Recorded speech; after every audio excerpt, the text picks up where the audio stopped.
Hey guys, আমি অমিত কাউরি আর আপনারা দেখছেন বিনিয়োগ ভারত ইউটিউব চ্যানেল।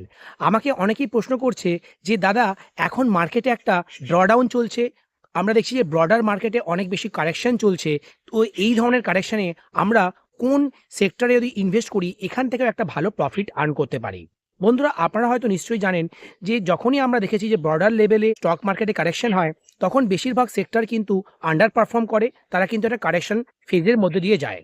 কিন্তু তখনও আমরা দেখব কিছু সেক্টরে কিছু দিগ্গজ স্টক থাকে, তারা কিন্তু মার্কেটকে আউট পারফর্ম করে। তখন তারাও কিন্তু একটা বুল রানের মধ্যে দিয়ে যায়। মানে এমনটা কখনোই হবে না যে ওভারঅল সমস্ত সেক্টরের সব স্টকই কিন্তু কারেক্ট করছে। এরকম ঘটনা কিন্তু খুবই টেম্পোরারি হয়, মাঝে মধ্যেই হয়ে থাকে। কিন্তু বেশিরভাগ সময় আমরা দেখব যে যখনই মার্কেটে ড্রডাউন চলে, মার্কেটে কারেকশন চলে, তখনও কিছু সেক্টর খুব ভালো পারফরমেন্স দেয়। এই ধরনের সেক্টর হচ্ছে পিএসইউ ব্যাংক সেক্টর। আর আমরা বিগত কয়েক বছর ধরেই দেখেছি যে পিএসইউ ব্যাংকিং সেক্টরের যে দিগ্গজ কোম্পানিগুলি আছে, তার মধ্যে bank of India, bank of Baroda, Canara bank, SBI, পিএনবির মতো স্টকগুলি খুব ভালো পারফর্ম করেনি। তারা বিগত 5 বছর 10 বছর ধরেও তাদের যে অল টাইম হাই ছিল সেটাকে তারা ক্রস করতে পারেনি। এর পেছনে অনেক কারণ ছিল, কারণ ব্যাংকিং সেক্টরের ক্রেডিটের গ্রোথ আসছিল না। গভর্নমেন্ট কিন্তু সেক্ষেত্রে লিকুইডিটি খুব বেশি মার্কেটে দিচ্ছিল না, বা গভর্নমেন্টের সাপোর্টও সেক্ষেত্রে অনেক কম ছিল। সেক্ষেত্রে ট্যাক্স রেট অনেক বেশি ছিল, জিএসটি অনেক বেশি ছিল।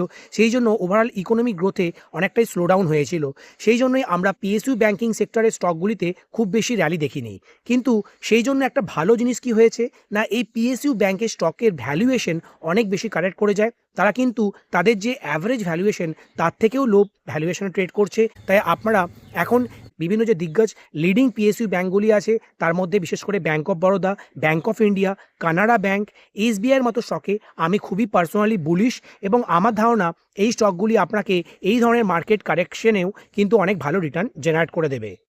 আর যারা ভাবছে যে ডাইরেক্ট স্টকে তারা কিনবে না, তাদের জন্য আমি বলে রাখি, তোমরা চাইলে এই পিএসইউ ব্যাংকের যে ইটিএফগুলি আছে, তার মধ্যে বিশেষ করে মিরা অ্যাসেটের পিএসইউ ব্যাংক ইটিএফ আছে, বা আইসিআইসিআই, এইচডিএফসি, এসবিআইয়েরও কিন্তু পিএসইউ ব্যাংক ইটিএফ আছে।